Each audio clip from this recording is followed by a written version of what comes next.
Bienvenue à l'échange. Aujourd'hui, on aborde une question vraiment fascinante issue de recherches récentes. Quel avenir pour les memory stores? Vous savez, ces composants clés pour l'intelligence artificielle inspirés du cerveau.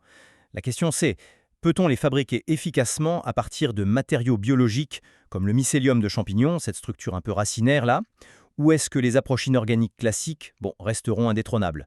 Donc le cœur du débat, les memory stores fongiques, une voie viable, scalable ou juste une curiosité de laboratoire? Je défendrai le potentiel de ces alternatives biologiques. Le dissident? Et de mon côté, je soutiendrai que la maturité et les performances, disons, éprouvées des technologies inorganiques comme les mémoires résistives RHAM leur donnent quand même une avance considérable. Et ce, malgré l'attrait, c'est vrai, écologique du biologique. Mais cet attrait n'est pas négligeable. Le potentiel des matériaux comme le mycélium de shiitake ou même, tenez-vous bien, des nanophiles bactériens de géobactères, il est double. D'une part, la biodégradabilité, on a vu ça avec des substrats en Ganoderma lucidum, et ça répond à l'énorme problème des déchets électroniques. D'autre part, on observe un fonctionnement à des tensions incroyablement basses, sous les 100 millivolts avec Géobactère, ce qui se rapproche vraiment du fonctionnement neuronal et promet une efficacité énergétique remarquable. Les expériences montrent un comportement mémoristif clair, une capacité à mimer les synapses et même une mémoire volatile qui fonctionne jusqu'à près de 6 kHz pour le shiitake. Pas mal, non? Je reconnais l'élégance de l'approche biologique et oui, ces chiffres sont intéressants pour des matériaux émergents. Cependant, il faut quand même les comparer à la réalité industrielle. Les memory stores inorganiques type RRAM, la mémoire résistive à accès aléatoire ou les OXERAM, ils capitalisent sur des décennies de recherche et d'investissement. On parle de densité potentielle énorme, jusqu'au téraoctet par puce, et de vitesse qui surpasse largement la flash, le tout avec une intégration maîtrisée dans les processus de fabrication CMOS sur silicium. Ça, c'est crucial pour l'industrie. Alors, comment les approches biologiques, avec leur variabilité intrinsèque, comment peuvent-elles rivaliser sur ce plan de la production de masse et de la fiabilité à l'échelle nano? C'est une question légitime sur la scalabilité, oui.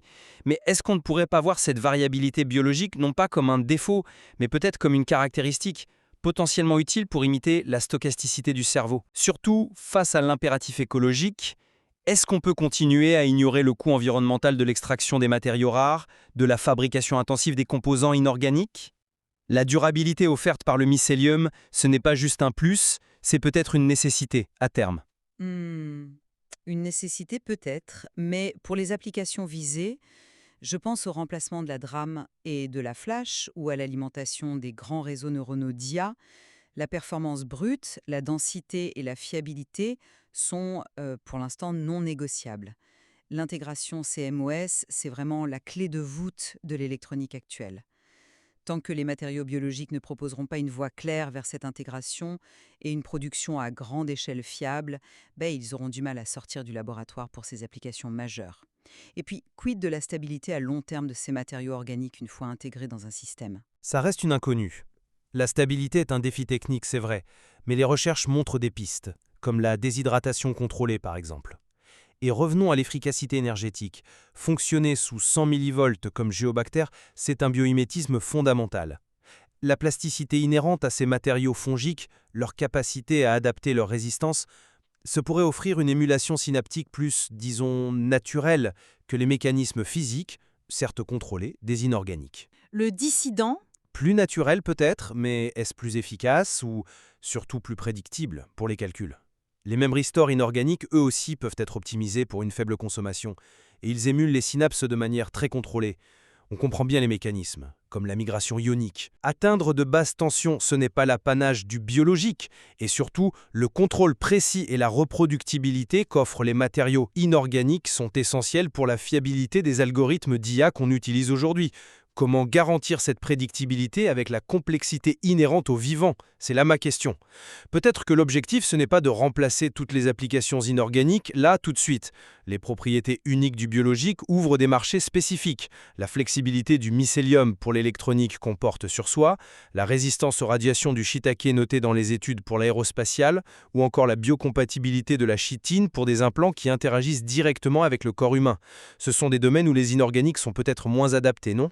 Je vous l'accorde. Pour des niches technologiques à forte valeur ajoutée, ces propriétés sont très intéressantes et justifient, oui, absolument, la recherche.